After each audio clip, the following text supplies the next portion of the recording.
Good morning, everyone. My name is Richard Lewis Brown. Today is November the 17th, 2022. I am at a worksite that I was invited to. Thank you. And when I go to worksites, I normally don't say what worksite I'm at, nor do I say people's names on who I'm talking to. But I go live, unscripted, unedited, unrehearsed. When I go to worksites, everything I say, you will know. This is live on Facebook, and I also post it on my website, Create Excellence 7437. All right, so I'm at a worksite. Sir, ma'am, what are your questions for Local 1000?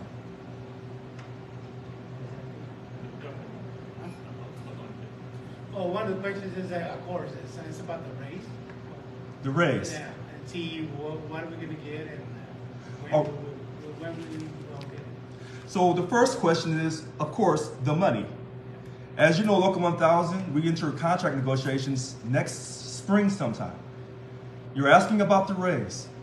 As everyone knows, we're having an internal battle right now, and I'm fighting for my presidency. I campaigned as the Local 1000 president when I won the election in May of 2021, a 21% pay increase across the board equally for everyone. No special salary adjustments, along with GO pay and COLA. That's what I campaigned on, and when I took office, that's what I am being held accountable for. Since they've tried to remove me from office with their, quote, retaliatory suspension on February the 27th of this year, no one knows what Local 1000 is doing in regards to pay increases. Well, that's the same status quo behavior that maybe you have witnessed or you have witnessed throughout your years of working for the state of California and belonging to Local 1000. That's a shame. This is why I won the election. In my mind, in my heart, I've been saying this for years. You are worth a 21% pay increase along with GO pay and COLA. And for some, that may not be enough because you may be doing more work that's been applied to you by these, quote, cost-saving, know-it-all managers. And I'm not trying to stereotype all managers. But we have some good managers and we have some bad ones. And sometimes the bad managers ruin it. So when you say how much about the pay increase, even a 21% pay increase wouldn't be enough for some people. I apologize for that. Let me jump ahead to it for a second. Some people say a 21% pay increase is absurd. It's ludicrous. It's crazy. But last summer, or should I, this past summer, they were telling you we have nearly $100 billion in surplus. They were talking that from the spring throughout the summer. And so my 21% pay increase wasn't so absurd after all.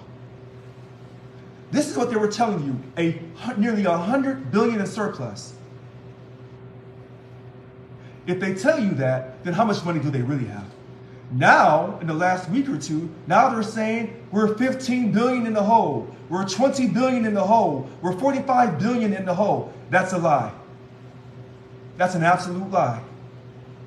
If that's the truth, then Local 1000 should be asking for the financial statements from these agencies to validate what they're saying. Once I'm restored as the president with my full presidential powers, you won't have to hear that type of silliness.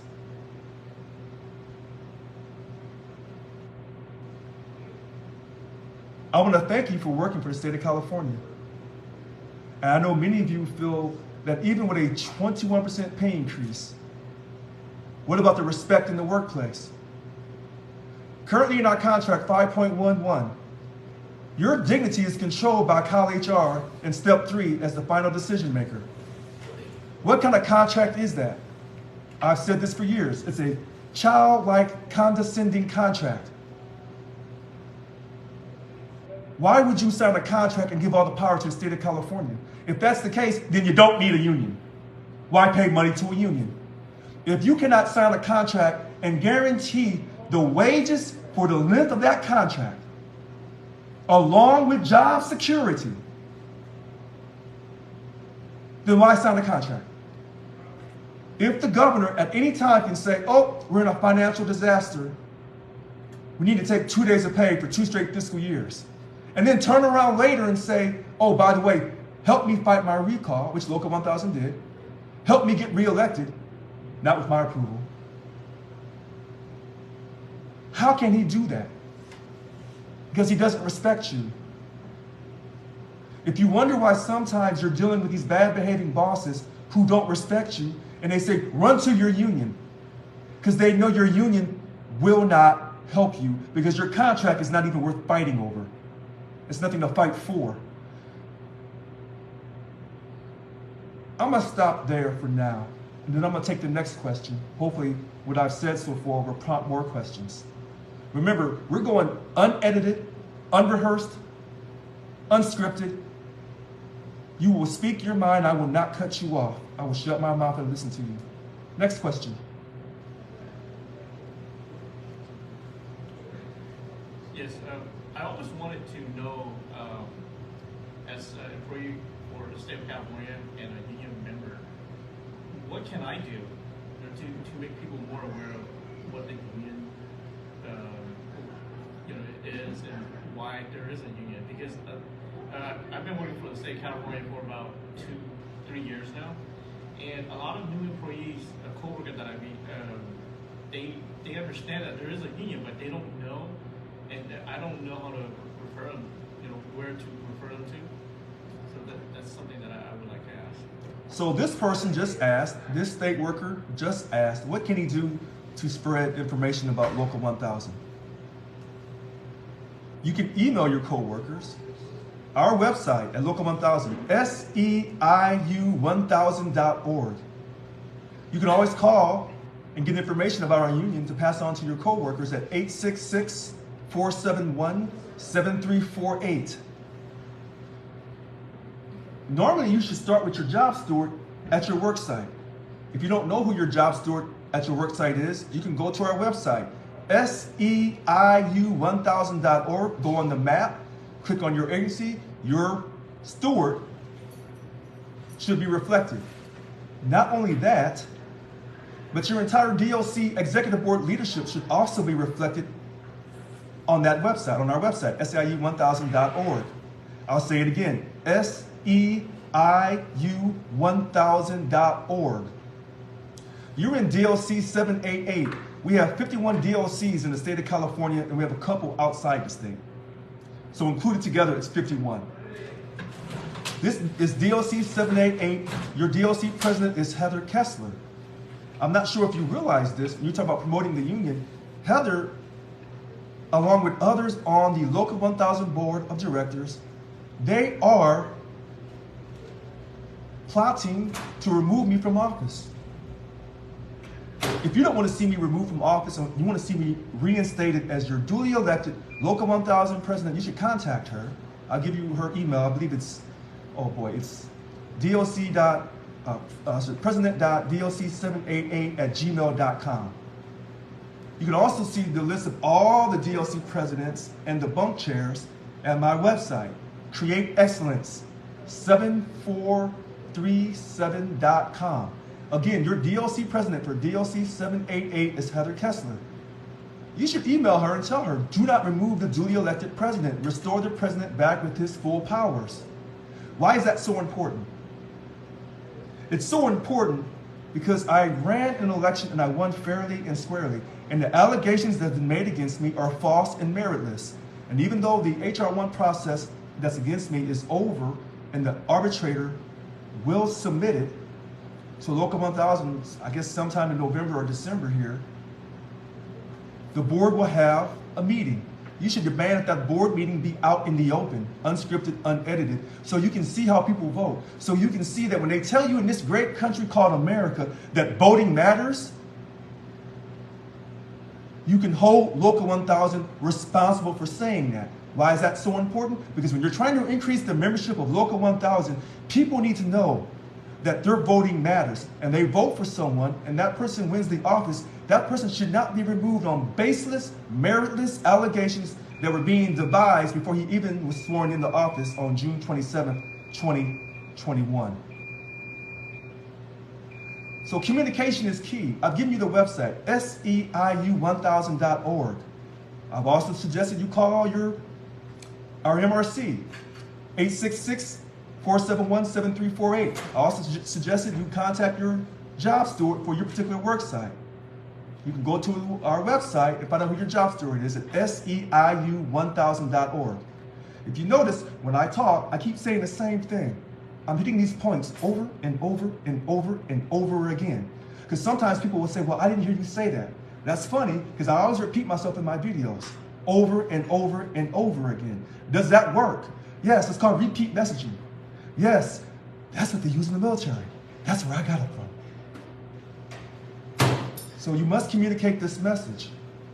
If you want to create, listen to this, create a new culture of excellence for Local 1000, then you got to communicate with your coworkers. Many of them are working from home, but you still have their email. Many of them say there's nothing they can do. Yes, you can take concerted action. You cannot just throw your hands up in the air and give up when things don't go your way. Not in this country. That's not how this country was originated. We fight here in this country for what we believe in, what is right and what is wrong. We fight. Hopefully I've been able to explain that to you. My number, if you ever want to reach out to me, 408-207-2339. I'm going to repeat it for you again. 408-207-2339. Before I take the next question, I see something on here, and it says here on Facebook, stewards are worthless. They talked about you as well, why so many opted out from paying their dues, corruption. Now, I'm glad that person said that on Facebook. I ran on a campaign to make people job stewards. If you were a dues paying member, I made you a job steward immediately, so that work sites could have a job steward in them. Many of our work sites don't even have job stewards. You realize that only 20% of our work sites have job stewards. I did all these PowerPoints when I was elected. It's up on my website, createexcellence7437.com. The importance of having work sites so that one job steward is not overworked and overburdened with handling all the questions from represented employees of Local 1000 at his or her work site. Because remember, oftentimes our stewards, just like you, are being overworked by bosses who don't know how to, quote, alleviate the workload. And then when people retire or they quit or they get fired, instead of replacing those people, a lot of times, a new boss will come in and play like he or she is a savior and don't want to hire anybody to, quote, save money. And saving money is costing you more headache in your life, personally and professionally. All right.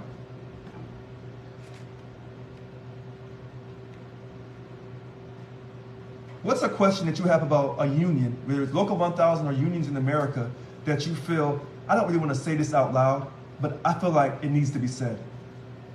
Yes, sir. I want to know about the pension coming up. You know, I don't know too much about it, so I just want to know, is that on the table this coming negotiation? So he asked the question about the pension. The pension is not on the table. The pension is in our contract. I forgot what page number it's on. They've been negotiating different things on pensions for years. It's unfortunate how the newer people who get hired with the state, their pension is not as good as those who've been with the state for many, many years. And forgive me, I have the contract right here by my side. So I believe you said you were hired recently. So you have to work a little bit longer to get less. And that's unfortunate. The contract is up on the Local 1000 website, seiu1000.org. And it has a section called retirement. I don't believe that that's up for negotiation. I don't believe. Right now, you don't know what's being talked about on negotiations with Local 1000 because the person who was elected, your president, is not in his role right now. Because I will be telling you. If you want to have questions about that, you can also send that to your bunk chair. If you're in bargaining unit 1, your bunk chair is Susan Rodriguez, and her email is up on the SEIU 1000 website. Now I have all the Local 1000 leaders, DOC presidents, 51 of them, and the 10 bunk chairs, which Susan Rodriguez is the bunk chair for bargaining unit 1 that you belong to, sir. That's also up on my website at createexcellence7437.com. I have all their emails. You can just copy and paste. If you want to talk to the entire board and ask them questions, it's real simple. You go to the Local 1000 website, you have to hunt for a person and try to find their email. But you can also go in the search bar at the Local 1000 website and find a person kind of quickly as well. But as far as I know, the pension is not up for discussion. The pension is set.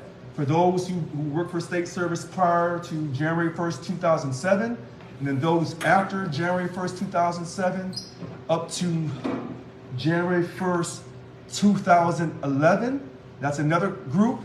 And then the next group is January 1st, 2013. Now, sir, if you have any detailed questions that you cannot figure out from reading our contract about your pension, you can ask your coworkers. I would suggest, when it comes to your money, call CalPERS and ask them. But be aware of this, everyone. CalPERS can give you inaccurate information and not be held legally responsible. You say, well, that makes no sense. Welcome to the state of California.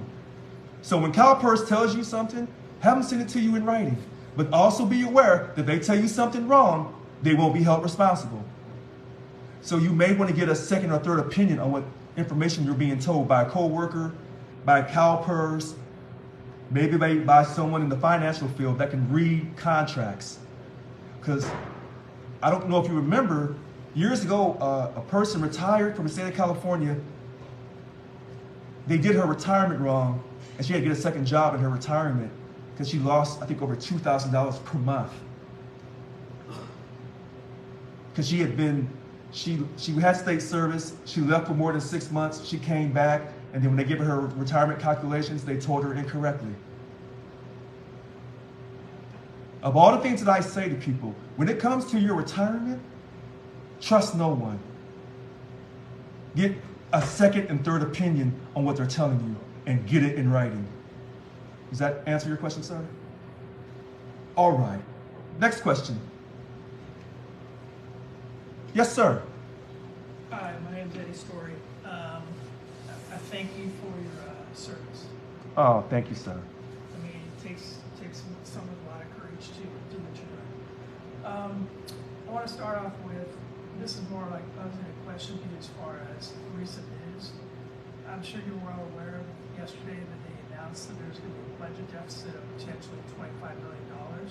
Now, we have a state contract coming up. Negotiations. The last contract was 3 years. Do you think it makes much more sense for us as employees to have a 2-year deal instead of a 3-year deal? Because right now, based on what I'm hearing, all I'm thinking about is another 1-day PLP each month. All right, so a person just came into the room a few minutes late. He didn't hear initially when I talked about the budget deficit. He asked, he just heard yesterday, 25 billion deficit being reported. I told you initially when I started this video on November the 17th, a few minutes ago, I heard 15, I heard 20, I heard 25, I heard 45. What I would say to you, sir, is it's garbage. It's a lie. Until the state of California shows you those financial statements for all these agencies to show you clearly that they're in a financial deficit, don't believe it. Remember, they told us earlier in the summer, we were nearly 100 billion. They projected those numbers from the winter time of January, February, earlier this year, and they kept saying that. And I told you, if they tell you 100 billion, they probably got 115, 120 billion. Now they're telling you they don't have the money. And why did they decide to tell you this yesterday, right after this current governor, Gavin Newsom, was reelected? Think about it. So then this gentleman asked, does it make sense to do a 2-year contract or a 3-year contract? Normally our contracts have always been 3 years. What about this current contract? I believe it started January 2nd, 2020. God, I wish I had this contract in front of me.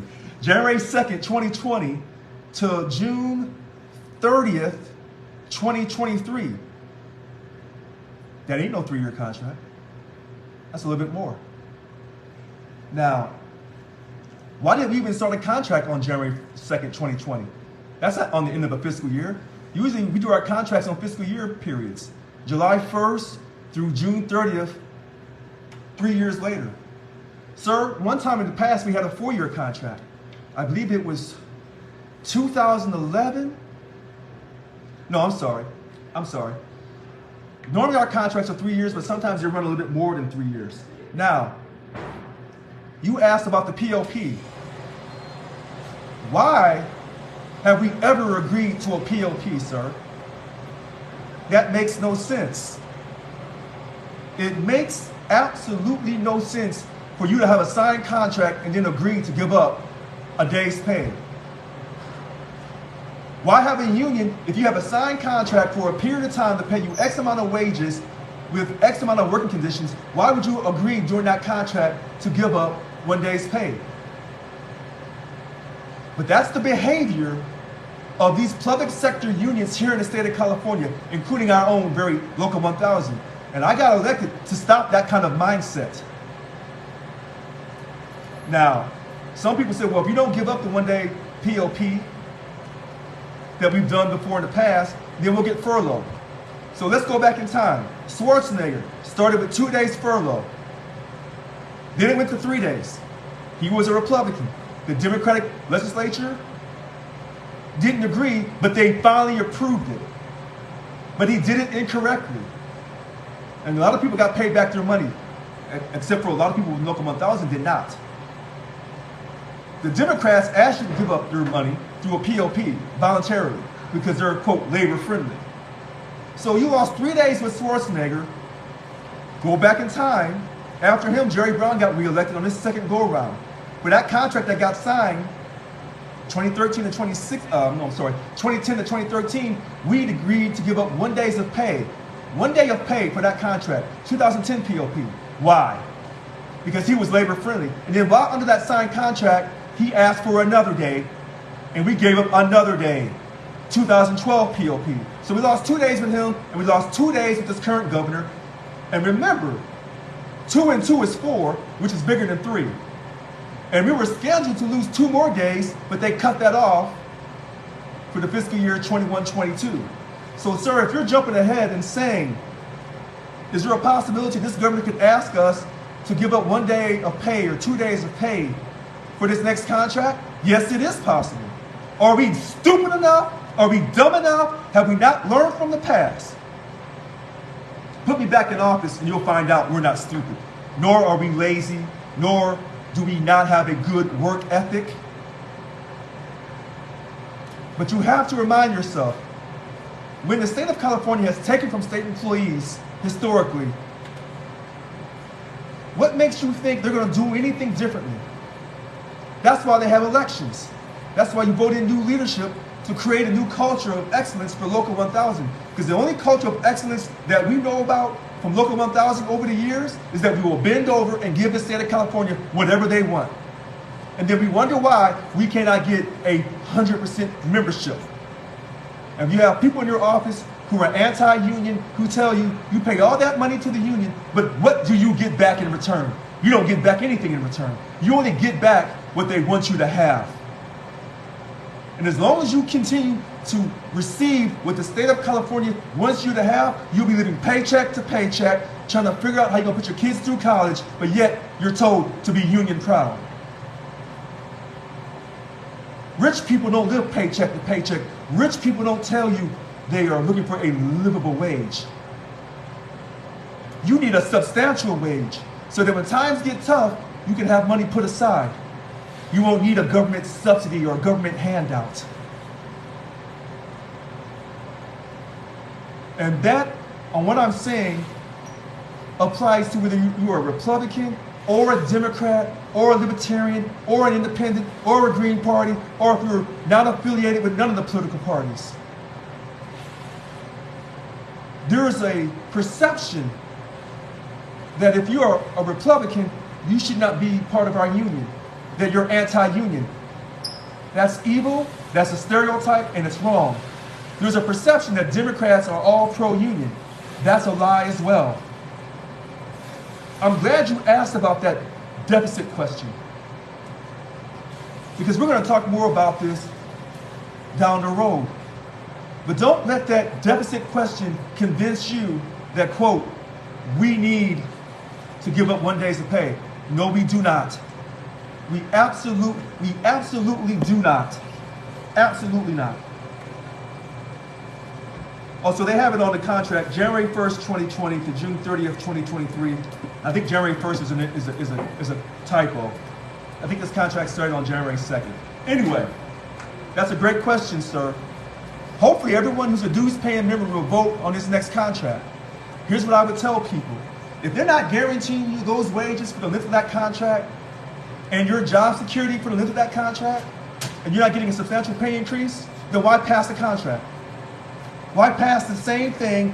Why pass these same childlike, condescending contracts over the years, and you've never been able to get ahead? Here's another thing I would say to you, sir, and to everyone in this room. I'm the only leader in Local 1000 that tells you, if I'm your chief negotiator, which I was elected to do before they, quote, get their retaliatory suspension of me, there will be no offsetting deductions. So if they give you a 14% pay increase, then they have another deduction. So you don't get the full effect, net result of a 14% pay increase over 2 or 3 years. That's ridiculous. I'm the only person that tells you in this union, the only outspoken leader that tells you that 3.5% OPEB, other post-employment benefits, that's ridiculous. That should have never started years ago. We had guaranteed retiree health care unless in the Ralph C. Deals Act, you decide to negotiate it away, which our former president decided to do along with the other union presidents, because they don't have the courage of their convictions to stand up and fight for people. Now listen, I'm not perfect. We've all made mistakes in life. But I'm not going to mess you around on your money. And this is why these so-called leaders of Local 1000 will never confront me. They'll never do a video with me. They'll never do videos unscripted, unedited, unrehearsed, and answer you directly and give you direct answers. It's not in them. All of them? No. I don't want to stereotype the entire Local 1000 board of directors. All 65, including myself. But what I will tell you is this. I do videos, unscripted, unedited, unrehearsed on Facebook. Put it up on YouTube. Go to my website, createexcellence7437.com. I stand on what I'm talking about. And I mean it sincerely. And I'm not going to bash Democrats. I'm not going to bash Republicans. But the truth is, it doesn't matter who sits in that governor's office. If you don't have the courage of your convictions to stand up and fight for who you are and fight for dignity in the workplace and be willing to go on strike and shut down the 4th largest economy on earth, then don't complain and take whatever they give you because you don't have a union. And let me say this for these managers. A lot of times these managers come across like they hate you. They want you to be involved in your union. I know they tell you your union's a joke, don't waste your time, and they make fun of you. I know that's what they say to you. Let me say this to you. They want you to be involved in your union. You know why? Because when your money goes up, their money goes up automatically. Automatically. It goes up automatically. And they don't have to fight for it. They want you to fight for the money. They want you to have a guaranteed contract, because when we lose money while under a guaranteed contract, they lose money too. And the last time I checked, I don't know anybody who wants to lose money in this country. I don't care what they say out of their mouth. I don't care what party they belong to. I don't care what church or synagogue or temple or mosque they go to. No one is trying to lose their money in this country. Because the last time I checked, yes, we're looking for possibly eternal life for many of us. And for some of us, we have a positive attitude. But no one is trying to give up their money in this country. If that was the case, when you were losing those 2 days of pay for fiscal year 2021, then why did those state legislators not give up their money? They did not give up their money. But yet, they tell you that we're all in this together. No, we're not. Sorry, I went on a rant there for a second. But I'm trying to articulate and say this in a different voice today, because maybe I haven't said it before in my other videos, because that budget deficit, again, show me the financial statements from these state agencies. Remember, 2012, while we were under a signed contract from 2010 to 2013, that Jerry Brown, governor, said, give up your money again, 1 day's of pay. Local 1000 actually, and let me give respect to the former president on this, they said, show us the financial statements. The state said, nah, we ain't showing you no financial statements. Then why are we giving up our money for? And again, I'm going to go to the recent one, the POP 2021. You gave up your money. Those state legislators, 99% of them did not give up their money. Whether they were Democrat or Republican or any other party. They did not give up anything. But here you are suffocating, trying to survive, living paycheck to paycheck, many of you. Now maybe here at this worksite, you are financially disciplined and you're an outlier as an American. Because most Americans I know are in debt. All right. Yes, ma'am. You had a question about, sometimes you say things and you throw the acronym out there, but people don't know what OPEB is and 3.0. You know, you have to kind of explain it a little more. Okay. Because people don't know what those. Okay, so OPEB, other post-employment benefits. I was talking really fast. I'll try to slow it down. OPEB, other post-employment benefits. Your retiree health care. We are now pre-funding retiree health care. It started a contract back. We did not have to do this. Other post-employment benefits. Retiree health care. It's on your paycheck, CERBT. It's a deduction, 3.5%. Will that deduction go away in the next contract? You put me back in office with my powers, it'll go away. I can guarantee you this. If Local 1000 removes its duly elected president, you will have that 3.5% continue, if not go up. That's a guarantee. Because these so-called leaders of Local 1000, not all of them, but some of them, will never tell you directly what they stand for and what they will not tolerate. There are people who follow, and there's people who lead. And those who lead, do they have the integrity to stand up and fight for you?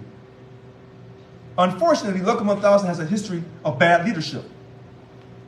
This is why they're trying to remove me, because I'm standing up and fighting for people. We must stop the OPEB. It was part of my 10-point platform. I think it was point 8 or point 9. My 10-point platform, it's on my website, createexcellence7437.com. I'm saying all these things to you. Unscripted, unedited, unrehearsed. You don't see source documents in front of me. When I was at the union, I used to do my little PowerPoint presentations. They said, oh, Richard has all the information given to him. He doesn't know what he's talking about. Well, where's my information at now? I know what I'm talking about. Yes, sir. Yeah, the 3.5, if you do give us that back, will that come out of that 21 or is that? No. No. Remember, a few minutes ago I said, I'm the only person in this union that's telling you a 21% pay increase across the board for everyone equally, no special salary adjustments that cause dissension along with GOP and COLA. They can make this happen. But with that 21% pay increase, there is no offsetting deductions. None. So the OPEB must stop. The OPEB is in this current contract. It does not have to be in the next contract. You say, well, how can we force the state to do this? Listen to why I said that. Force, because you know they won't negotiate in good faith. You have to go on strike. Many of you say, you know what, Richard? I can't go on strike. I'm too scared. Scared money don't make money. Scared money does not make money. That's a street term. In the professional world, you have to invest money to get more money. If you're not willing to make a sacrifice, then continue to sacrifice your family, your children, your spouse, and come to work and work for people who don't even care about you. And I'm not saying all managers are bad. There are some good managers out there. There's some good union people out here.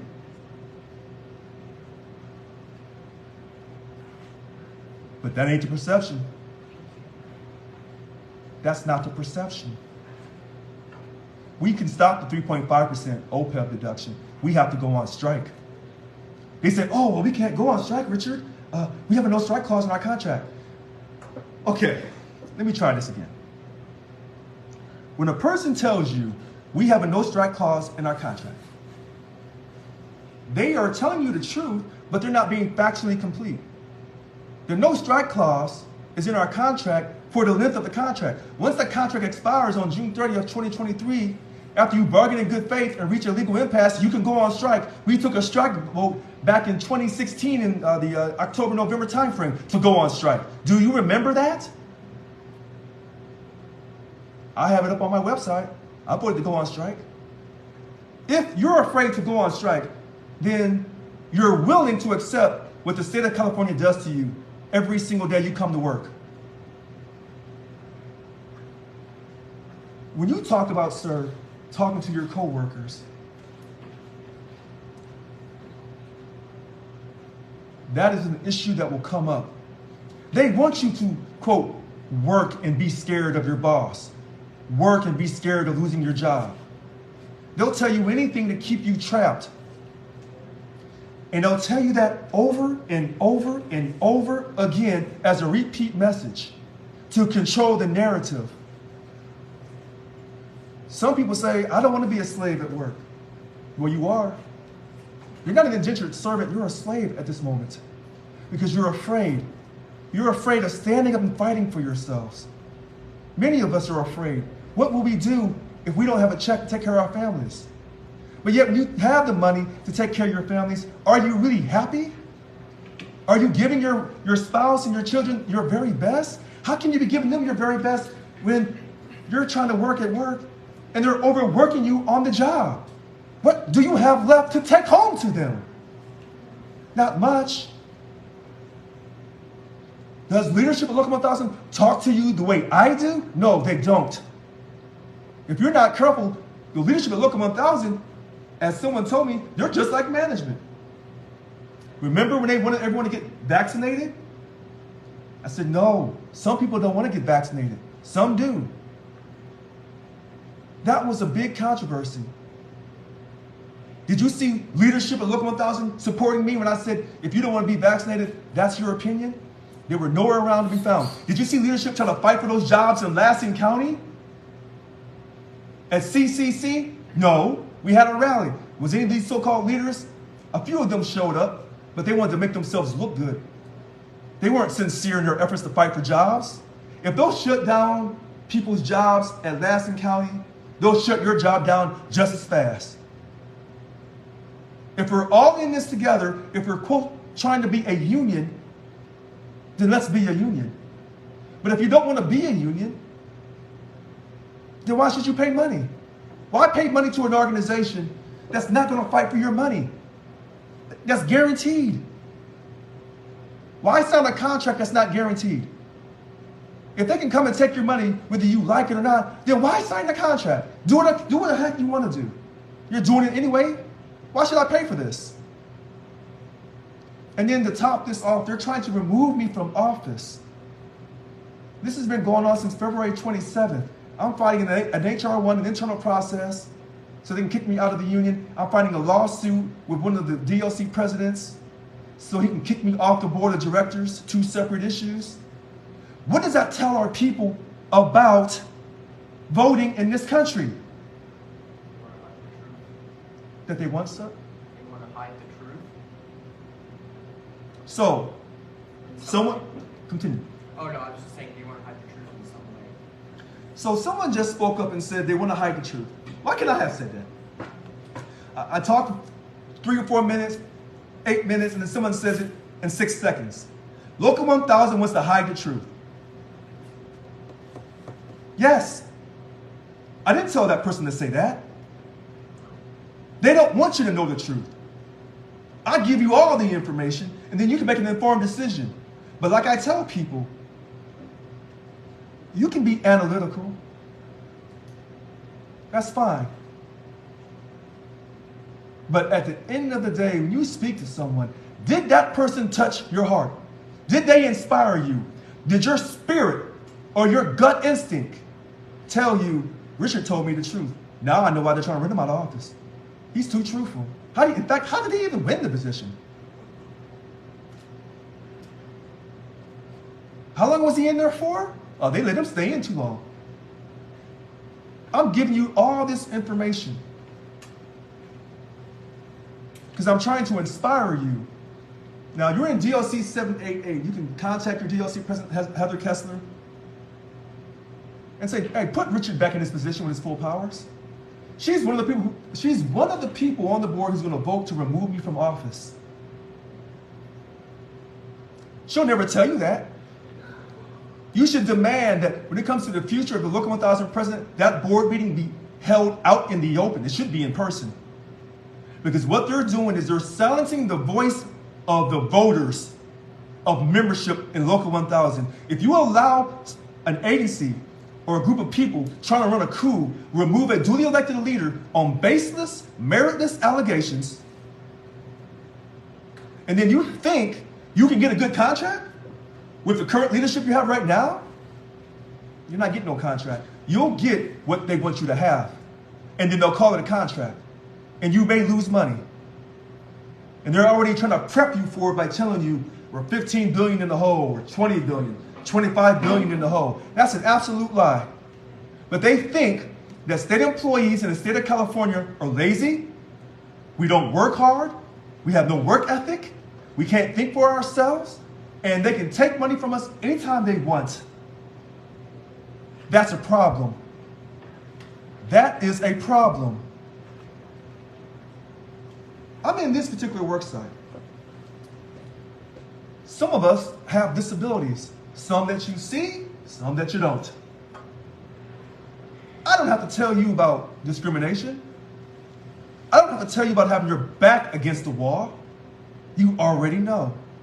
And even at this work site, where you think the management would have empathy and sympathy and go above and beyond, do they? Okay? And you say, well, this is my legal document, this contract is garbage. You have things in this contract that should not be there, such as, when they say, we shall endeavor. What the hell does that mean? We shall endeavor. So in other words, I'm going to take this bat and beat you upside your head. But it says in the contract, I shall endeavor to not really do that, though. I shall. Okay, I tried, but I still hit you upside your head with a bat. It's that type of terminology in this contract that has to be removed. But when has Local 1000 leadership ever told you that certain terminology that's been in our contract for years must be removed? They never have, and they never will. And you say, well, Richard, you keep using these strong words of never. Yes. Yes, I do. Because I've seen the history of Local 1000. If you think I'm wrong, go to the website, Create Excellence 7437, and tab down on that first column, and you're going to see all our prior contracts. You do your reading and make your own analysis then. This is silliness. And as long as you let people talk to you any kind of way and take your money, they will continue to do that. It's called being a bully. And as long as you let the bully keep taking you and taking your money every day you go to school, he'll keep taking it to you. You say, well, I can't give you the $20 that you want, bully. So the bully says, so how much money you got? I got 10. All right, give me 8 of that. We'll call it fair. Okay. Are you crazy? You should never give that bully any money, period. You should have kicked the bully respectfully with peace, no violence. Should have kicked the bully in the knee. Respectfully with peace. That means you contact your attorney or you have a union leader. Or, I don't want you guys to say I was promoting violence. Oh, God. So that's what I'm saying. All right, what's the next question?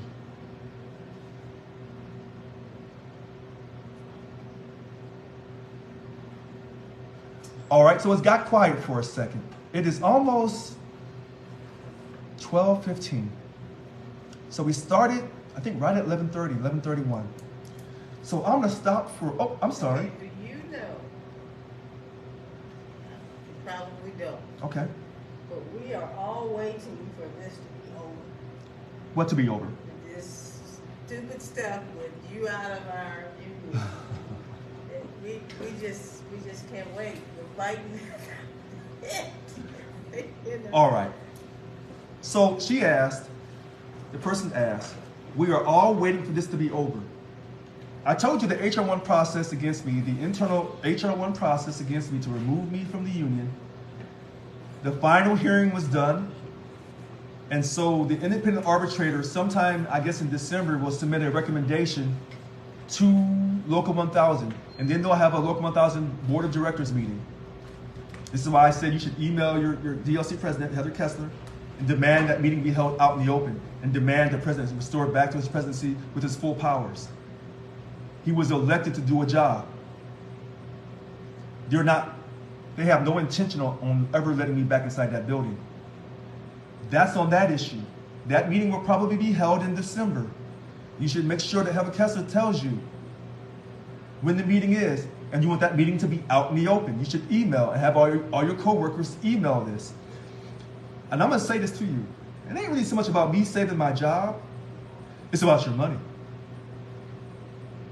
If you're trying to get money and keep your job, you want me in office. Now, if you're willing to just take whatever the state gives you, get fired at any given time, your union says they're gonna grieve it, then they drop the ball, then they don't know what happened, and you're out of a job, and now you gotta hire your own personal attorney. If that's how you feel, then don't worry about it. A lot of people are not worried about it. They say, you know, we don't know who's telling us the truth. Anytime any of these so-called Local 1000 leaders want to do a video with me, and they can bring all their friends and all their source documents, let's all sit down and let's talk. And then let everyone come and witness it on video at the Union Hall, at Local 1000 headquarters. And then you can make an informed decision on who you want to roll with. When does this all end? Who is to say? Someone said, well, if they kick you out of the union, Richard, will you just go away quietly? No. I didn't come in quietly. I don't think I came into this world quietly. I think I came in screaming my lungs out, probably, running my mouth. I'm not going to go away quietly. Is it just about me? No, it's about people's voting. Now, people say, well, Richard, don't make it a racial matter.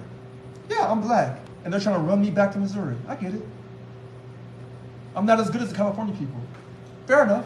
I know I'm in the #1 state in the nation. I can accept that.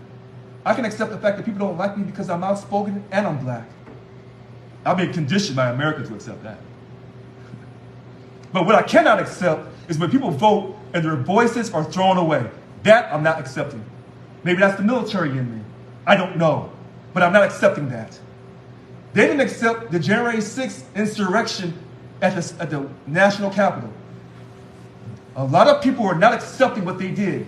They did it violently. They didn't accept the election results. Yet some of these same people are trying to remove me from office. Is that hypocrisy? Yes. Let's go to the lawsuit. DLC 744 President Bill Hall and his lawsuit against me. He's trying to kick me off the board of directors. Kicking me out of the union is one issue. Kicking me off the board of directors is another issue. That will go sometime in court here at the Sacramento Superior Court, right downtown here, sometime February, March, I don't know, of next year. I'm going to be fighting him. Do I have the money to fight him? No. Do I have an attorney? No. My back's against the wall. I'll try to find attorneys for free. Can't find them. Contingency basis? Can't find them. Is there a conspiracy within the Sacramento region for me to not find an attorney? Can't prove it. But this is going to go on for a period of time. If you want to reach out to me, 408-207-2339. Maybe there's an attorney in the midst. If you think you can write and outright me, which is not very hard, if you can outright me, contact me, 408-207-2339. This will not end right away. They want me to go away right away, but I'm not going to go away right away. I'm just not doing that. I'm not letting these voters down. And whether you voted for me or you did not vote for me, to make baseless allegations and then try to remove me from office because I said no political spending, because I said we're going to stand up to the governor, I thought that's what a labor leader does. A labor leader, he or she fights for the people he or she represents against management.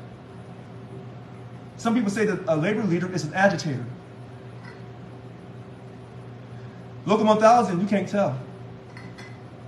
If you take your clothes to a Local 1000 and try to wash it, they say, oh, well, hey, we have this fancy front loader, and so we don't have an agitator in it, so just throw your clothes in it and we'll wash it for you. No, they won't.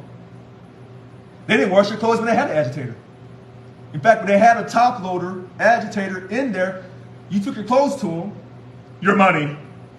Clothes is your money. You took it to them, and they said, okay, give it here. And they put it in the machine, and they turned the machine on. And you walked away. The agitator had been removed from the machine. They didn't do any washing. No water came in the machine, nothing happened. That's what it's like when you vote in Local 1000, and you voted for me, and then you walked away. You say, hey, I did my job. No, you didn't. It wasn't finished yet. It wasn't finished. And these people who are trying to remove me, they have people in groups, and they harass and they bully people. Trust me, they do. But I'm not going away. They're going to have to run me out of here, which they are. Let's give Local 1000 its credit. They're doing everything they can to destroy my name, discredit me, defame me, and to run me out of this union so that they can continue political spending on people who don't give a damn about you. Do you think this governor really needed your money to get reelected? The man won like almost 60-40. He didn't need you. He told you how he thought about you, and he took 2 days of pay from you for 2 straight fiscal years and then stopped after the first year. He told you then how he thought about you. Did he make any changes to management and how they treat you? No. But yet some people ran back to vote for this individual. Now, I used to say, when I was campaigning about, the science of being stuck on stupid. People say, oh, Richard, that's so mean, that's so insensitive. Okay, so, maybe I should apologize for saying that there are some people in our union who are stuck on stupid. Can I say stuck on silly? Or should I say that's just their prerogative to continue to let the state of California demonize us and take from us? Here's what I will say. This situation about me being restored back to my powers, it's a fight of a lifetime. I've been through a lot in life. This is being broadcast out in the open, in front of everyone. And this is tough. So when I got invited to this Worksite, someone sends me an email, and then they put a little scripture at the bottom. And I laughed, because it was Psalms 34:7.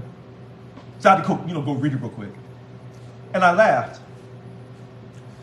The person, when they sent it to me, maybe that's their favorite scripture, or maybe that was their scripture for that particular email, 34:7. Those are very interesting numbers, because 3 and 4 is 7. And so when I ran, Richard Jarrell, 7437, people laughed at me. Creative Excellence, 7437, they laughed. But you went to the right, maybe my favorite book. My favorite book, because in that book it talks about having faith. Old style faith, not this new style faith. And so you got to have faith in yourself to continue to fight and battle evil people. The Local 1000 leadership, not all of them are evil. But a percentage of them do not care about you. At some point, when do you say, I've had enough, we have to fight these people? And I said you can email your DLC president, Heather Kessler. You can contact the union. Make sure you annotate who you spoke to. Try to email that person at the union. 866-471-7348.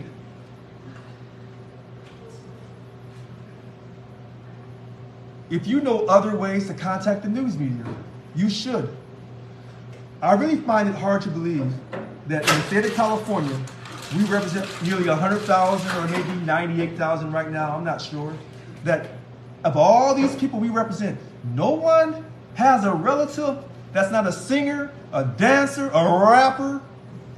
No one? I don't believe that. I believe there's somebody in this union, this is the Spirit of God talking through me. I believe there's somebody in this union that can reach and make a phone call and say, hey, look, this guy, he's a little crazy, but he's sincere. And he's not lying about my money. I want my money. How long do you want to continue to go to a workplace for 40 hours a week and be thinking in the back of your mind, is it time for me to go home yet? You just got here. Is it time for me to retire? You just started working a year or two ago. What are you talking about? Well, I got 15 years in. Well, you have to make it the 20-year mark. Oh, I don't even want to do that. Oh, man. Are you tired of feeling that way? It does not have to be like that. That's why I'm pushing so hard. Yes, sir. Yeah, well, one question. I know there was about a $10,000 for anybody through the pandemic. Is that something that is still on? You said a $10,000 per worker for essential worker premium pay. So an email went out. I authorized the email. And I talked about $10,000. People laughed at me. We did 17,000 petitions turned in February before they, quote, did their retaliatory suspension of me. The $10,000 is easily payable. You know how it's easily payable? Shut the state down. I'm going to give you an example, and then I'll let you do your follow-up question. When I took office on June 30th, 2021, and the pandemic was out of control, and we fought for that COVID agreement where people didn't have to get vaccinated if they didn't want to, I raised so much controversy doing that the correctional officers in CDCR, they belong to the CCPOA union, they said, why is our union president not fighting for us the way you're fighting for your people? I said, I don't know. Later on down the road, they got so inspired by what I was talking about, they told Gavin Newsom, the governor, we ain't getting vaccinated. Guess what? He backed off. Everyone forgets that. He backed off. Why? Because if those correctional officers decided as a group, we don't care what our union is telling us, we're all going to get together at these 30-some prisons and we're going to walk out of here. Inmates, it's all on you, buddy. That is a tsunami of the most dangerous kind. Because then Gavin Newsom, the governor, would have to call in the National Guard. He'd have to call in probably the Army, the Air Force, whoever. He would need help to control those prisons. But more importantly, that would wreak havoc on his hope to run for U.S. Senate or for the presidency of America. That's why he backed down. So that $10,000 is easily obtainable for the essential worker premium pay. Do you want to go on strike after our current contract expires? If you vote on our next contract, whether I'm the president leading the negotiations or not, do you want to continue to vote and get the same thing?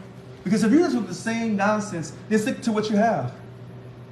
I can guarantee you, if I'm not your chief negotiator, whatever pay increase you get, whatever small amount you get, they'll take it from you some other way. The $10,000 is easily obtainable, but you got to believe it in your heart. All that money over at that Capitol. Now, I don't know if you go over there very often. When they walk in there, they walk in the nicest suits, men and women. And they're not worried about a thing. And when the lobbyists walk in, oh, you know they're suited up. And they're going to Morton's and, all the nice restaurants. Remember when he was telling you to stay home?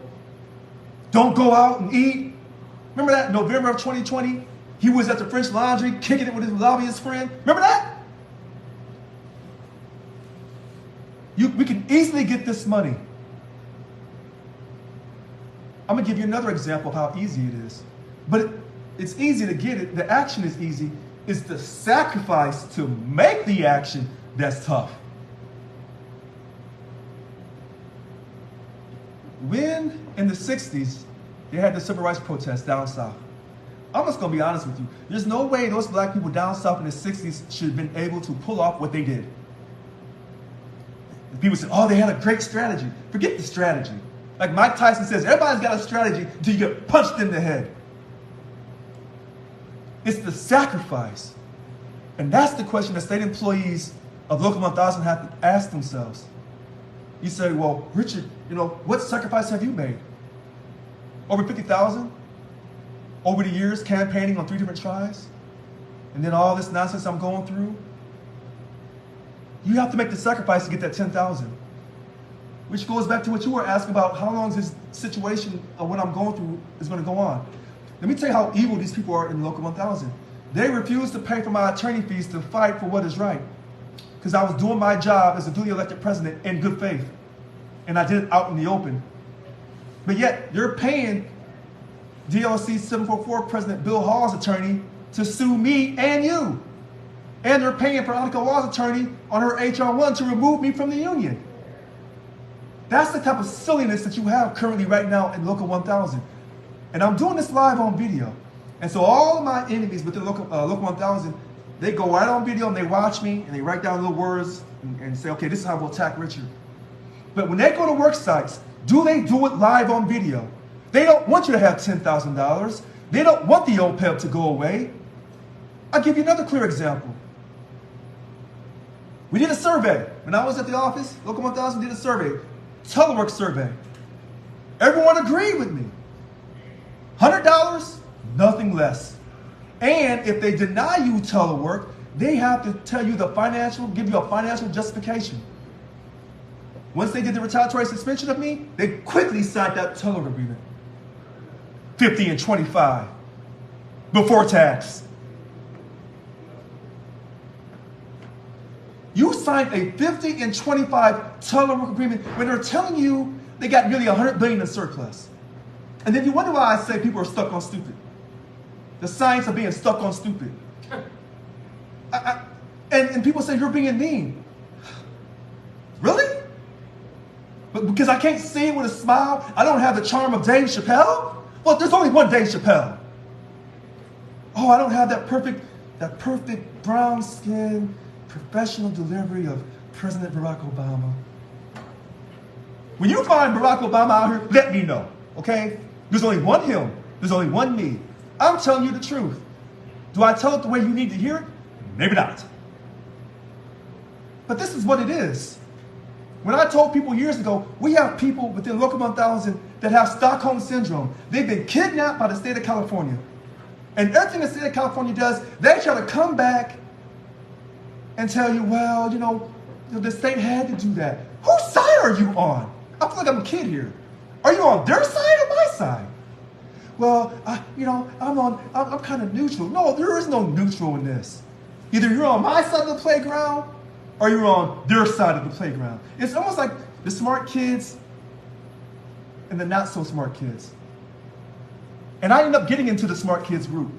But so funny. I knew where I came from. And the smart kids think that they're better than everyone else. We have people within Local 1000 who are not dues paying members, highly educated, masters, doctorate degrees, who won't waste their time with this union because they say it's a joke. They're not completely wrong. But the state of California looks at us like we're a joke. But yet they need you. The fourth largest economy needs all these jokers to do all this work. I'm sorry, sir. Go ahead. No. So the 10,000 is easily obtainable. But you have to be inspired and you have to be able to communicate with your coworkers. And not just you, not just at this particular work site, but all the state agencies. I've told everyone, if you invite me to your state agency, I will show up, turn the camera on, and let's go. And if these DLC presidents want to meet me at these state agencies and take me on, bring them. But they won't. All right. Thanks for your great question. Of course, yeah. I just want to shake your hand. Oh, he's gonna shake my hand. So don't get on camera. No, Carter. Okay. Thanks for coming out. I'll follow them in. All right. CreateExcellence74337.com. All right. And I'm also on Facebook too. You said hide the truth. I want you to continue on with that thought. What else do you think Local 1000 is hiding from you? Well, I'm brand new to the state, so I actually don't know, but from what I know, I know some, I wasn't sure why we were getting charged the OPEB. Like, I'm brand new, I just started in August, and I'm actually new to state employment. I haven't worked for 4 years, and I also have a disability that I couldn't see. And when I came on, I kept seeing, oh, this is OPEB, and I'm like, what does that mean? Open benefits? Like, and she kind of broke it down for me, but my questioning as to why does that need to be taken out? Like, why is that necessary? The OPEB, look at this current contract. I know a lot within The, oh, sorry. no. I want to talk to you about that OPEB because that was one of the things that got me fired up years ago. The OPEB, so I want to say it started the contract before this one. And the former governor, Jerry Brown, is cheap. The professional word is frugal. But it helped build a substantial surplus. They want us to, quote, pre-fund our retiree health care. And our retiree health care, as one of the benefits, the perks of coming to work for the state of California, is your retiree health care is guaranteed. So after 20 years, you're fully, your health care is fully paid for. 10 years, it's half. And a lot of people would come to work for the state of California because of the health care. They say, well, I'm gonna lose money dramatically, but that's okay. I'm gonna try to retire from the state and get my health care paid for. So, thank you. Now, the former president agreed to that. Her and many other union presidents, they all agreed to this. Why? Because they all want to fashion themselves as politicians. They didn't have the courage of their convictions to say, no, you're not paying us enough money for the jobs that we do. And one of the offsets of, or one of the benefits of not paying us was giving us health care when we retire. And now we're pre-funding that. That should have never happened. And so they ran this scare tactic saying, well, we don't know if the money's going to be there, and we want to make sure that the money's there. But like someone has pointed out, you can work for the state and be putting money into the OPEB, and then if you leave the state, you don't get that money back. That's She was explaining to me, like, it's stuff that it's putting in, and I'm questioning, where is it going? Where is it going to? Who's it for? What is it for? it's for your retiree health care. Now, it goes into a special account. I know. I know. I have never done enough videos about this particular issue. We're underfunded. CalPERS tells us we're underfunded for our pension obligations. What they don't tell you is all the corruption within CalPERS. I tell you I have the courage of my convictions and I'll stick my chest out and we'll go on strike, blah, blah, blah, blah, blah, blah, blah, blah.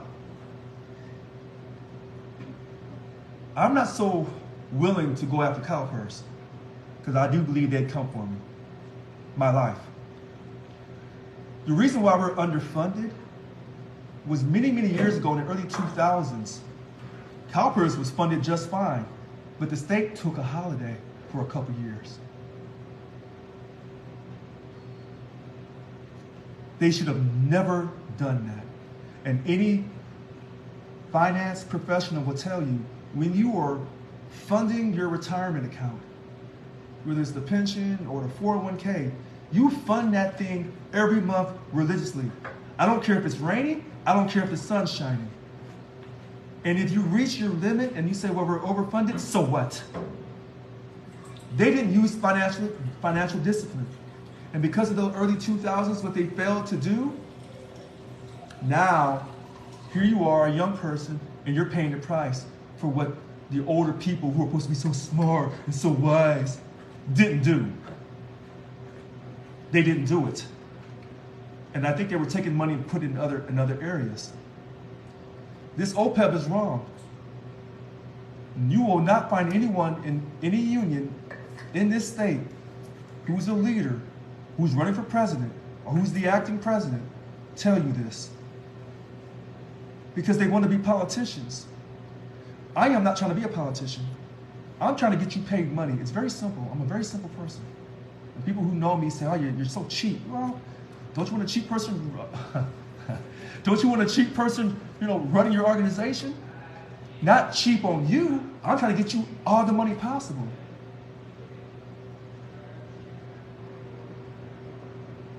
The people in our union and in these other unions, they don't have that in them.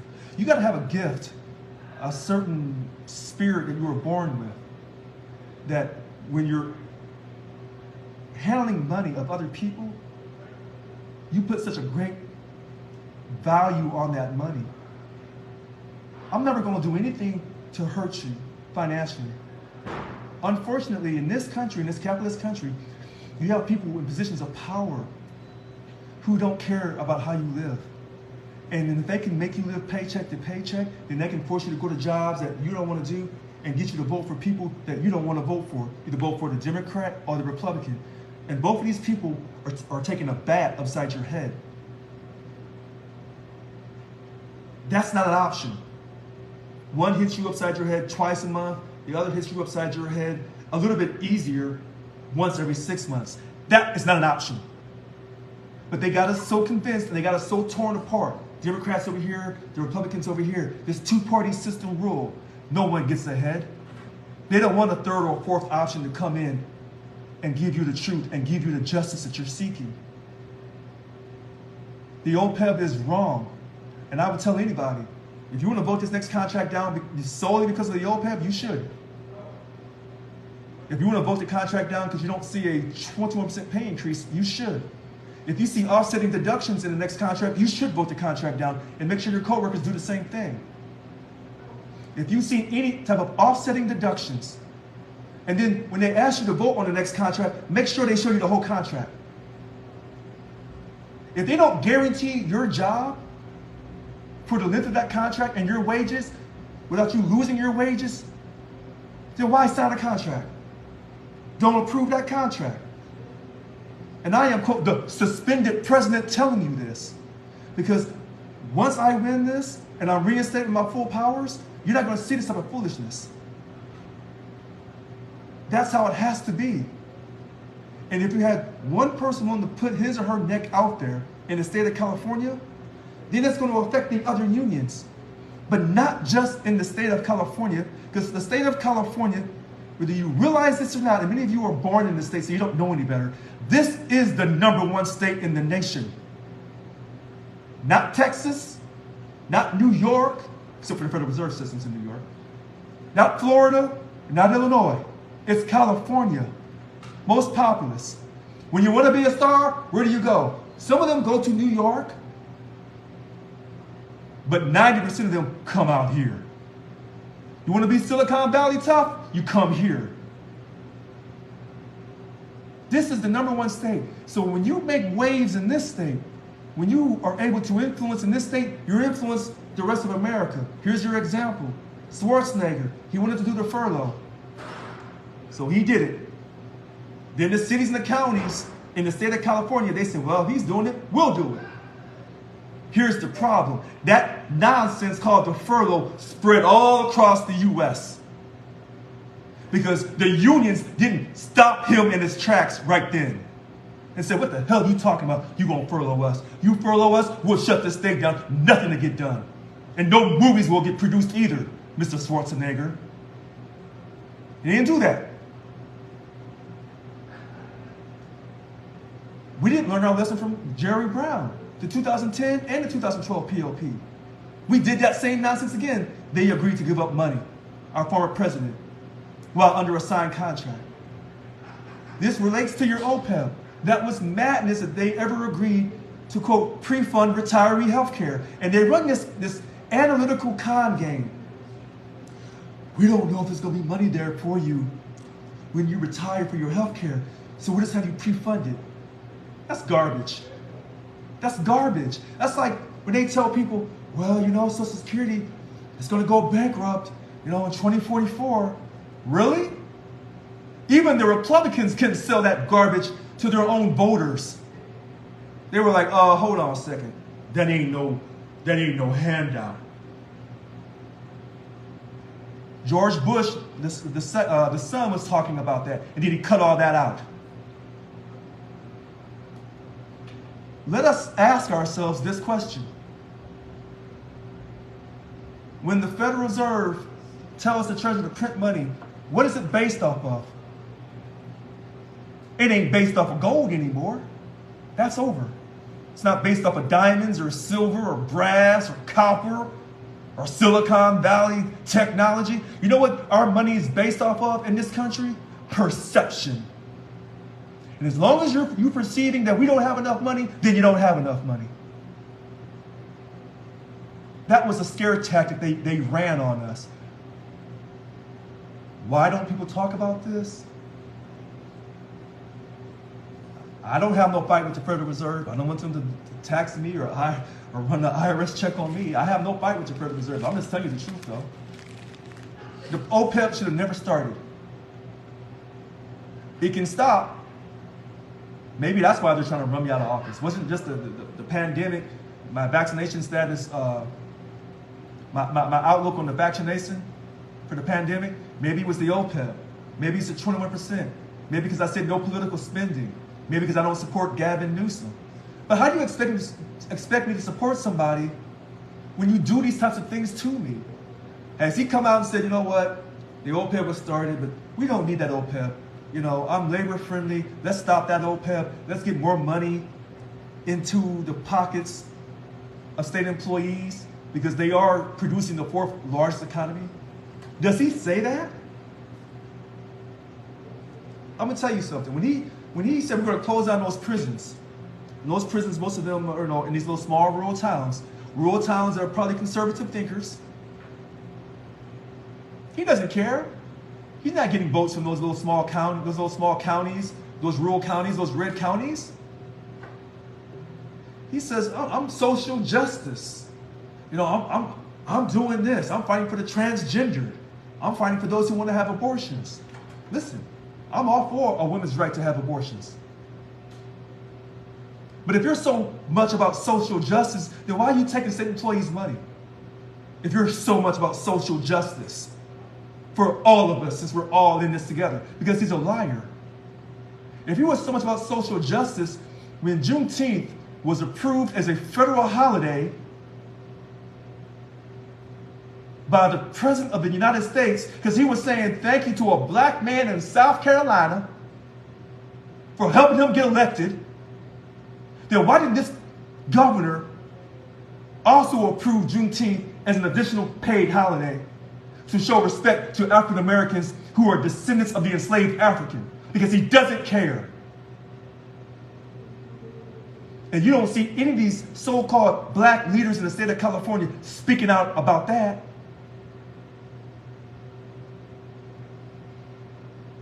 Perception. The OPEB never had to be done. That's the truth. And whether you have a disability that can be seen or not seen, no. I talk in a very simplified fashion to where a first grader can understand what I'm talking about. Do the state legislators, do they pay into OPEB? No.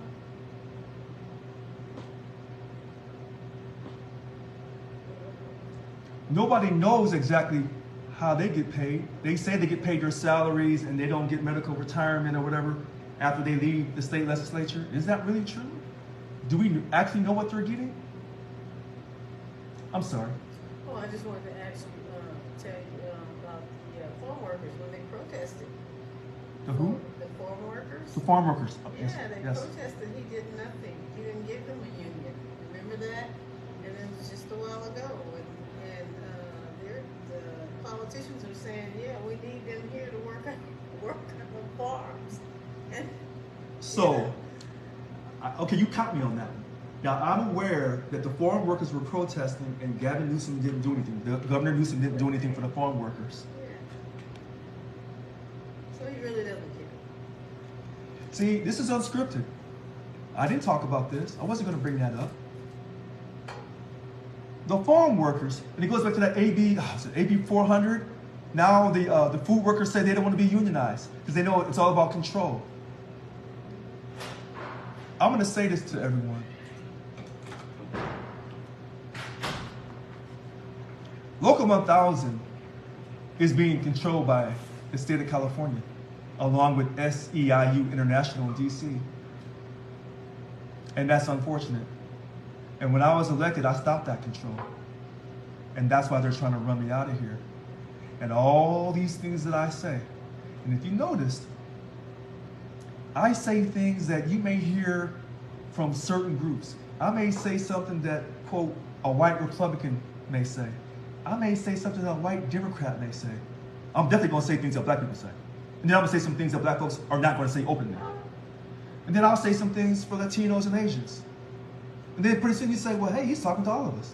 Yes. I'm going straight down the line because I'm talking about your money. It doesn't matter what color you are, you want your money.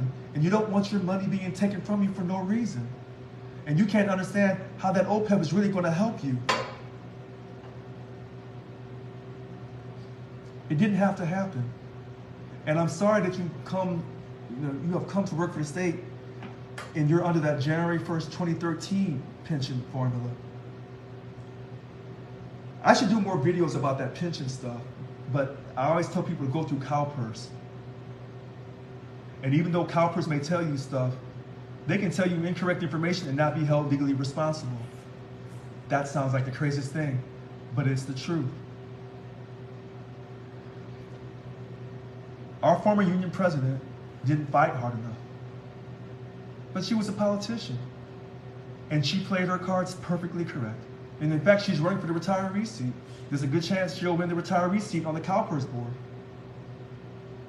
But this is what politicians do. And this is why sometimes when I see people talk and they demonize Democrats or they demonize the Republicans, look, both of these guys and girls are at Morton's. Sometimes they're probably there together, trying to build bipartisanship. And then you are suffering.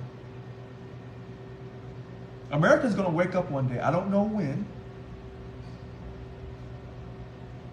But this type of foolishness will end. And this is why, me fighting to maintain my presidency is really about the people and their votes. If they can take away your voting power, then you don't have anything in this country.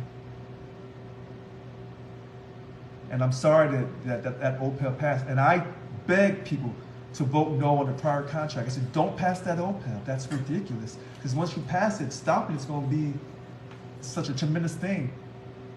Because once someone gets used to you giving them money, trying to stop that money is going to be hard. Okay.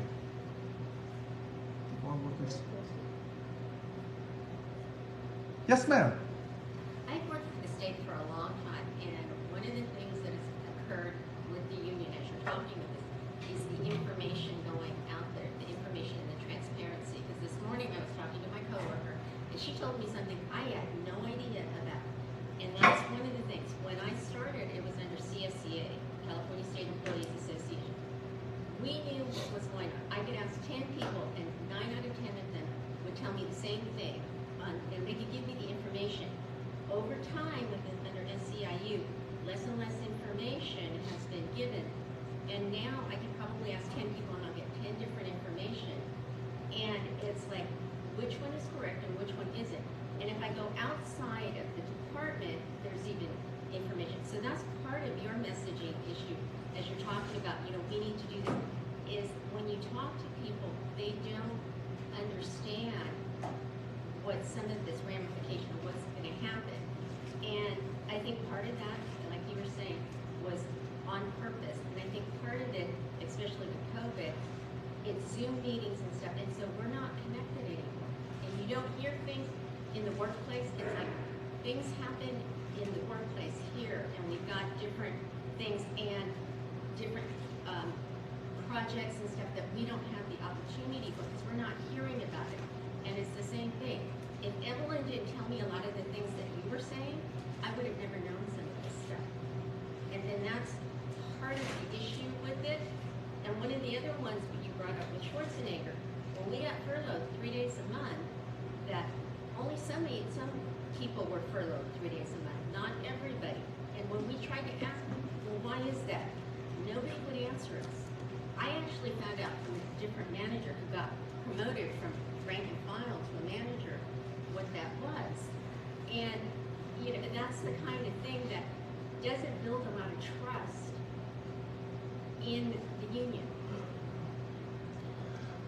All right, so here's what we're going to do on this. Hopefully everyone on Facebook heard what she said because she was bringing the heat.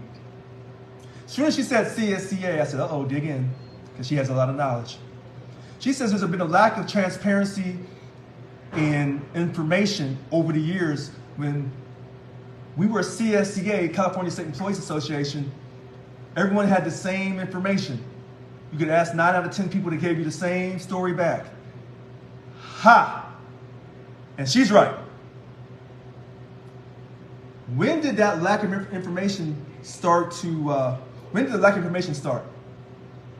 When we became SEIU Local 1000, December 2nd, 2003. It's on my website, when we incorporated.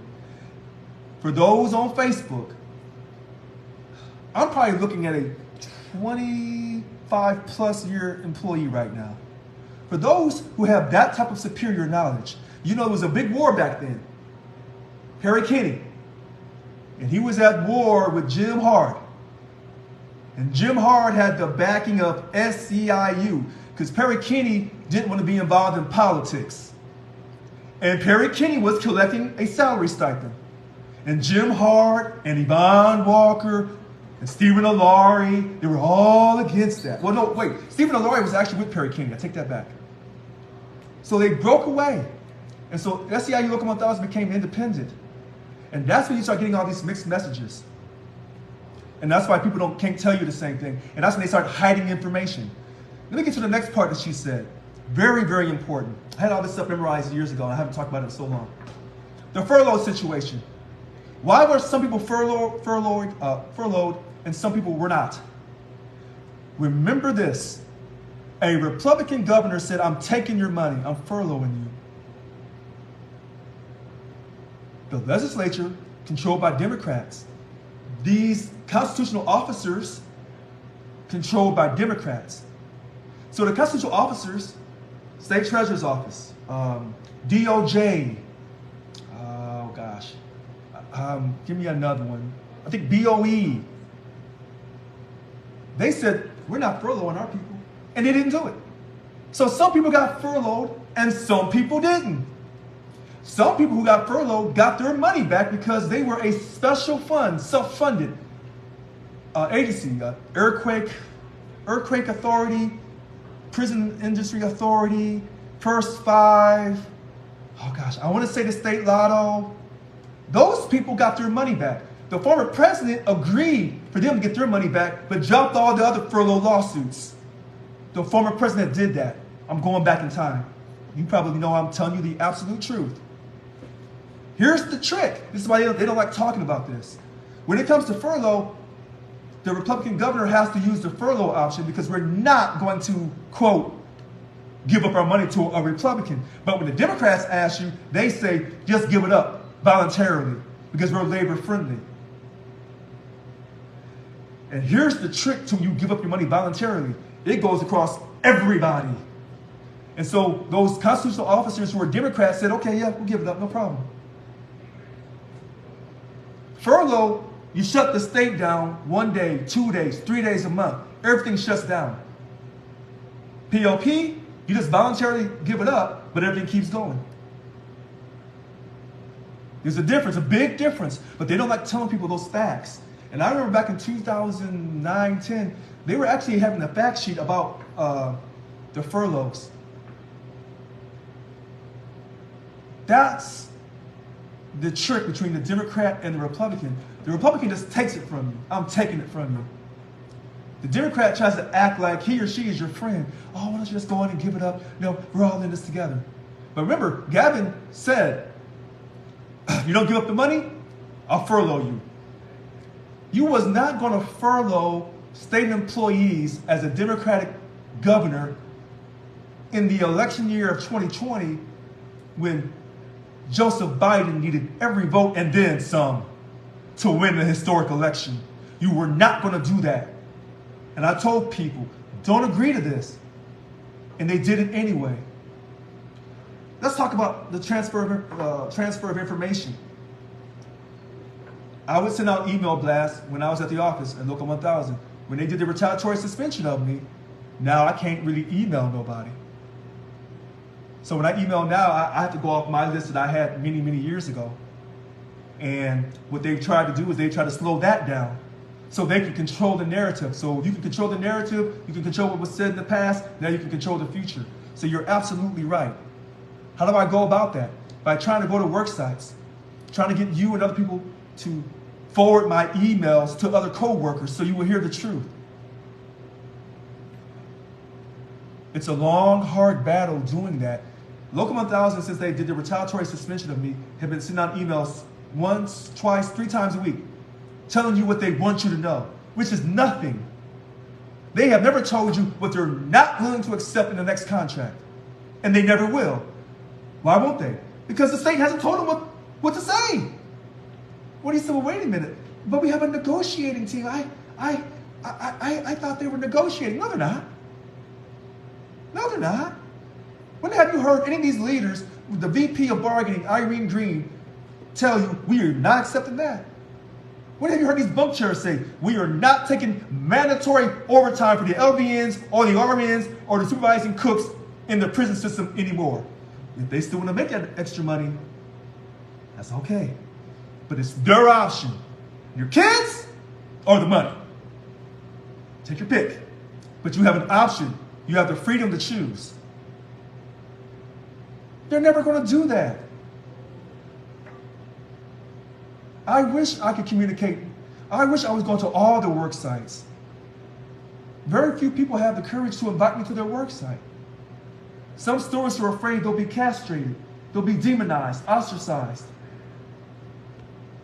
Lose favor. I'm sorry.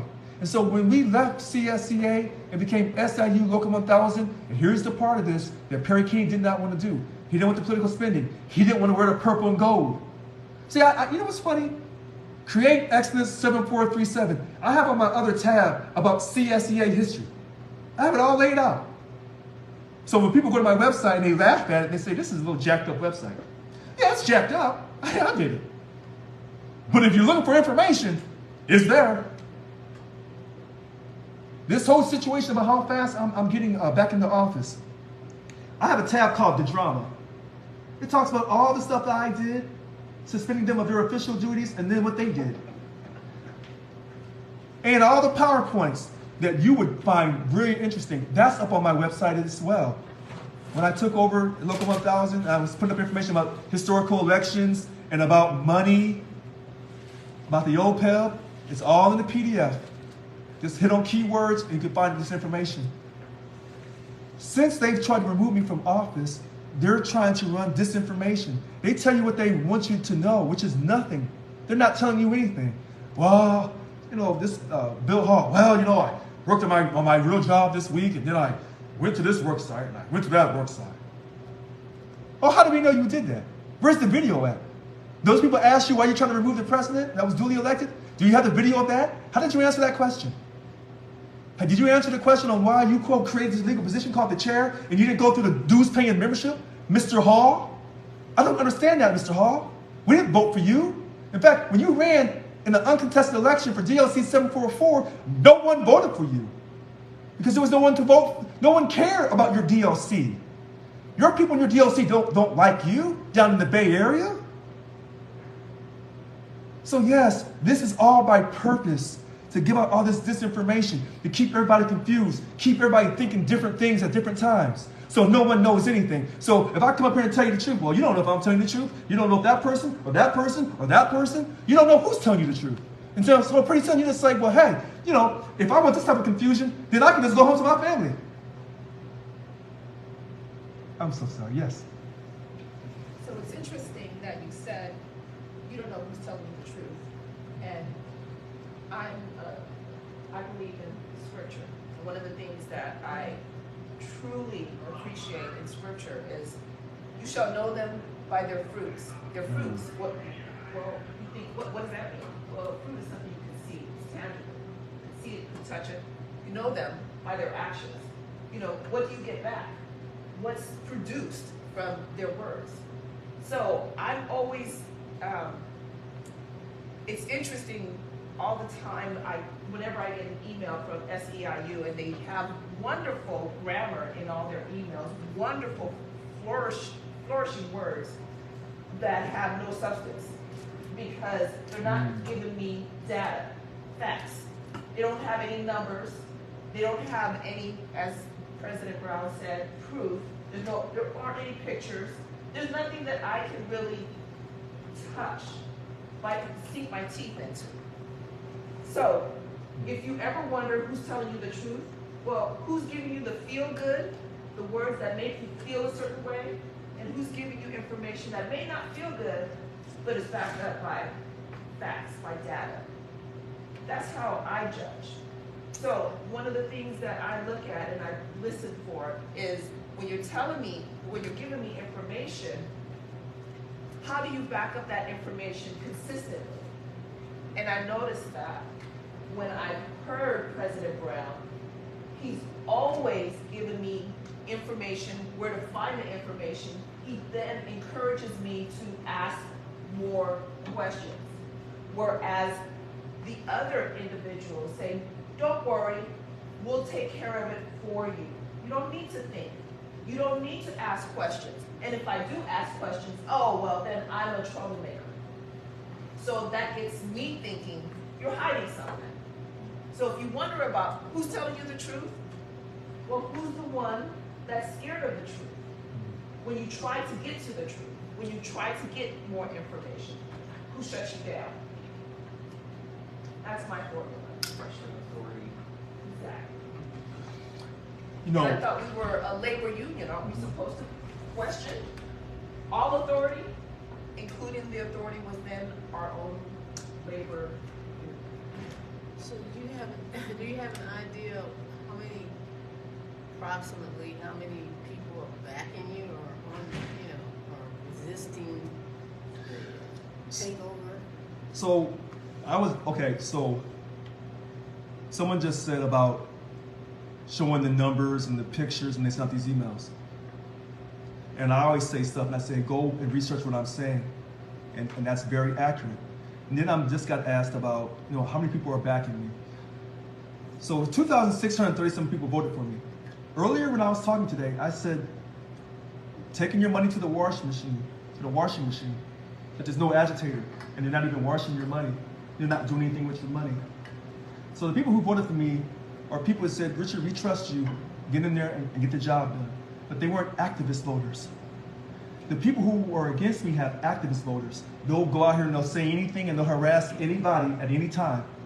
So do I know the number of people who actually support me? That's the greatest mystery at this moment, because no one's quite for sure. I had enough votes to win the election. And there was people around me who were constantly going to my Zoom calls on Wednesday night. But can you get a gauge on how many people are really supporting me?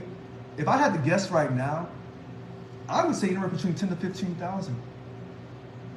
But have I been able to mobilize those 10 to 15,000 people and say, hey, meet me down at, well, I can't go to headquarters because they got me banned from the building, but you could go down there and parade around that building and drive them out of their mind. But with people, as a person called on Wednesday night on the Zoom call and said, the first Wednesday in December, can't people take 4 hours from their day and do a rally for you, or go down to Local 1000 or do something to show that we're with you to stop this madness? Those who are opposed to me would say, if that was going to happen, Richard, that would have happened a long time ago. That would have happened on March 5th when people went down to protest, and then you were at the building. Not necessarily, because a lot of people didn't know what was going on. So, 1, 2, 3. So we have 3 people who are basically telling me communication. Here's what I would say. Word of mouth will always be the #1 communication in the world. Number 2 is social media. Now, I think email is part of social media. For everyone to speak to their coworkers, for their coworkers to email me and say, hey, email me from now on, Richard, that would go a long way. And it's coming down to a timeline. And that timeline is, can you really talk to people effectively during the holidays when people want to go out and have Thanksgiving and Christmas, and then, they're just kind of... But sometimes that's the best time to talk to somebody. Sometimes people have a tendency to have a few drinks during the holidays. And you'd be surprised that sometimes people, when they have a few drinks in them, are more receptive to what you're talking about. Because the truth comes out in them too, about their frustration over the union. And they understand that I'm coming with sincerity. One quick thing. When people present you numbers, be careful. Because you can present numbers in a way to deceive people. How do you know this? Well, ask the Democrats and the Republicans. They'll tell you. Numbers can be manipulated. If you want to know this, ask an economist. Economists can look at numbers from a social justice perspective, and economists can look at numbers from a very free market perspective. But that spirit that guides you, your gut instinct, that when you talk to someone and you know that person's telling you the truth, and even though you don't like what they're saying, you know that's the person for you. That's what you have to really rely upon. You have to tap into your gut instinct. And everybody knows in this union that what's going on with them trying to remove me from office, everybody knows that it's wrong. A lot of people are not surprised. Because they said, Richard, how did you even beat that individual? I said, well, God got me through it. Well, you better call God, because you don't need him, because you got holy hell coming on you. So, I have another question. So you said all of the board is not against you. So I just don't understand why this is going forward, since there's so many people that don't like it. So the Local 1000 board, 65 members, 51 DLC presidents, 10 bunk chairs. I sit on the board. Because you also have the 4 statewide officers. I should have said that earlier. The 4 statewide officers. A percentage of people on that board want me gone. Is it a 2/3 percentage to remove me to disciplinary action? Is it a 2/3 percentage? No one knows. Can the board be influenced on their decisions? No one knows. If I was a betting person, would I bet that Richard would survive this upcoming board meeting to determine his future? If you believe in God, then you bet on it. But if you just playing out here on earth, no. Don't. Because you can't trust the board because they're not transparent. When I did my board meetings, whether they were good board meetings or bad board meetings or crazy board meetings, everything's out for you to witness for later criticism. Now when they do board meetings, they show you what they want you to see. There's no accountability on how they vote on issues. They don't do roll call votes. They do what they want to do. There's no accountability at all in this union. But yet they say that I'm the one that was the problem. I'm the detriment to the union. No. They're the detriment to the union, some of these individuals that sit on this board. How has it gone this far? They did not want me in this position to begin with. You have the MTC faction, Members for Transparency and Change, David Jimenez, Annika Walls, Ruth Ibarra, Heather Kessler, DLC president for this DLC, and a few other individuals. Then you had your former Yvonne supporters, and they were split up. Some of them were with Miguel Cordova, and some of them were with Yvonne. And so the person who sent out these emails calling himself, quote, the chair in that illegal position, Bill Hall, he was an Yvonne supporter. But both groups, the MTC group and the Yvonne group that splintered, both didn't want me in office. So it sounds like they got 2/3 vote. We will see. If what I'm saying is correct, that the chair position was created illegally, then I should win in court. If I don't win in court with this judge, do I appeal that decision? Oh, I don't know. I don't have a lawyer. What else can you do?